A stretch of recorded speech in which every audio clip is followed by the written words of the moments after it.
Have you noticed hawk flying into your world? As messengers, hawks encourage you to tap into your higher vision, to move deeper into spiritual awareness of yourself and the world. They're way showers, demonstrating the importance of honoring your vision with confidence and courage as you show others the way. What message has Hawk been trying to bring to you?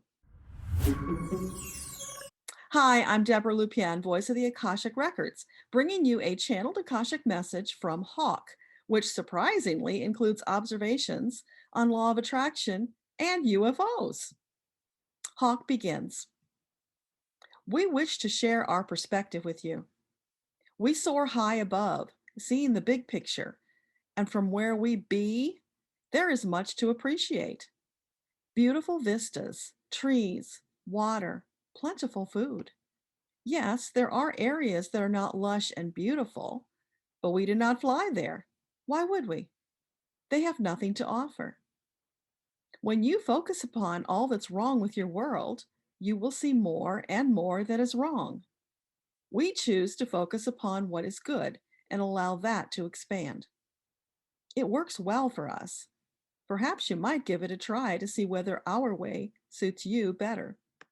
We do not focus upon pleasant things we cannot change. That would be futility. Our days are filled with simple things like a good meal, spending time with family and friends, securing a safe place to sleep. Yes, we are always on the lookout for predators. That is simply common sense if we wish our life to continue beyond this day. However, we do not get overly concerned so as to fixate upon that eventuality. When it comes, it comes. But we will not consciously invite it sooner by putting our energy and focus there. Do you see? When you obsess over what you do not want, you draw that very thing to you as surely as if you were two magnets. Instead, when you focus upon joyful living, you bring more of that into your reality. Either way, you have a finite number of days, so we say, why not make the most of the days you have? Fill them with all the very best things. You're thinking, but don't you have territorial fights? It's true, sometimes we do. However, only when there is no other recourse. We much prefer to live and let live, unless you happen to be our intended next meal. When we do take a life for our nourishment, we express gratitude that one life was sacrificed for another. We honor our kill. It is simply a fact that some must die so others can live. The game is to prolong the ending as long as possible. When it is time to depart, we do so with a feeling of peace and satisfaction, knowing it's merely the end of one cycle. Another will follow at the appropriate time.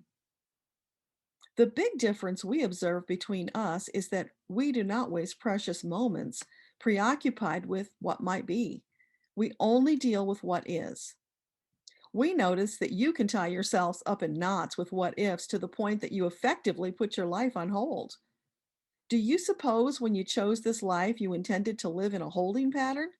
Hardly, we say, for what would be the point of that? It's not what we would call living. Existing maybe, but no soul chooses a life of existing. Better to remain otherworldly in that case. That is all we have to share on this day. Tomorrow we may have more. Until then, we bid you farewell. Thank you for your wisdom and insights. I wonder, Hawk, in your travels, have you seen UFOs? Hawk responds, You mean those funny dancing lights that shoot across the sky? Sure, many times. They're curious objects, not of this world. Really, I said. How do you know they're not of this world? Simple.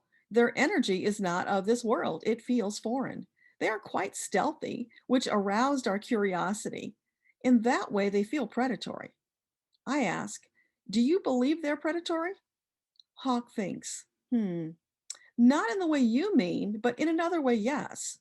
They are seeking specific life forms and places, which they appear to stalk, for lack of a better descriptor. What are they doing with the life forms they stalk? I ask. That we do not know, Hawk responds. Often they just observe. Sometimes they interact. Smaller vessels will come closer to their target. They seem to mesmerize them. There's a brief connecting pause, Then they retreat. The target doesn't seem aware of the interaction. I ask, what do you think they're doing? Hawk says, it's a mystery, but there's a covertness about the interaction that makes us uneasy. Does this happen a lot? I inquire. Hawk says, I wouldn't say a lot. It seems to happen periodically. There will be a flurry of activity, then nothing other than an occasional flyby. The pattern repeats over and over.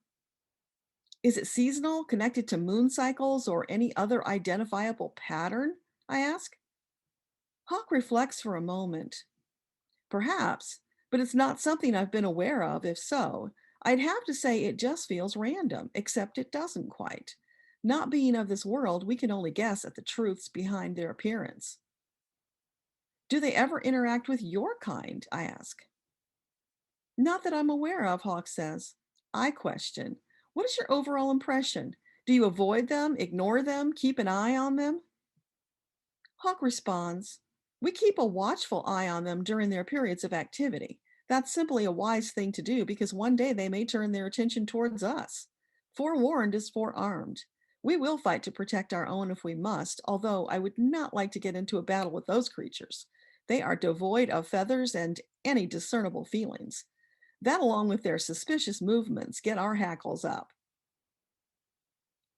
I asked, have you consulted the oversoul of Hawk or Creator on this matter? Hawk says, what an interesting idea. We'll have to give that some consideration. Normally, we're quite able to fend for ourselves, but given the mystery, it might be something to take to the top. Thank you for the suggestion. You're welcome, Hawk, I said. We humans do that all the time. It's quite effective and comforting. Anything else you'd like to share? Yes, as co-stewards of this world, we ask that you give a little more attention to care and maintenance so that we might all flourish. We are troubled by the way some are quick to destroy and decimate the natural resources. If we all practice responsible stewardship, then we can all live in peace and harmony, knowing the planet will sustain us for many generations to come. That is our wish for ourselves and for all the many and varied life forms supported and sustained here along with us. Well, I must fly. It's rare to spend so much time in philosophical conversation and deliberation. I find it's quite worn me out. Good day to you, madam. After receiving this message, I had some questions, even questioning whether I had gotten the message about the UFOs right. So the next day, I called upon Hawk again to see if there was anything else to add, and truthfully to validate that I'd gotten the message right about the UFOs. In the light of day, it seemed to reach. This time, Hawk was too busy, having said all she had to say, and not at all concerned that my little ego needed reassurance. Next, I turned to Archangel Metatron for guidance. Is it a wise choice to include the UFO conversation in this video? The answer was a definite yes. That means there are listeners out there who will benefit and appreciate this entire message, so I am sharing it in its entirety. Whether you believe it to be true or not, perhaps the greater truth is that if it causes you to ask questions and expand your awareness, the message has achieved its goal. I'm simply the messenger. It's not up to me to judge nor censor the message. Some days that task is more challenging than others, particularly when it strains the bounds of believability. Now that you've heard Hawk's messages, what changes might you make in your life? What impact has the message had on you? I'd love to hear about it in the comments. Please share. Thank you for watching. This is Deborah Lupien, voice of the Akashic Records. Until next time, bye.